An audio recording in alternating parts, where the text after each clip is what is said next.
السلام علیکم دوستو، بیٹیاں باپ کی تکلیف کو بہت شدت سے محسوس کرتی ہے۔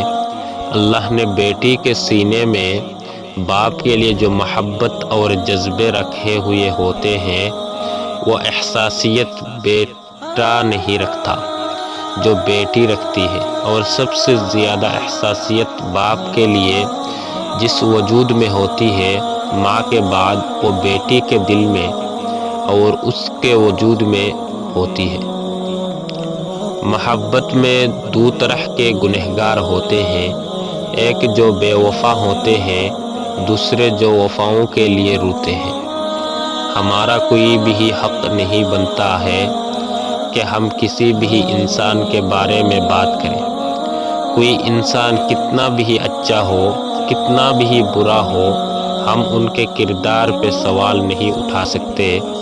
ہم کتنا اچھے ہیں، ہم کتنا برے ہیں، اس میں ہم مطلب رکھیں گے۔ خود کا کردار بھول کے ہم دوسروں کا کردار سنوارنے نکلے۔ السلام علیکم۔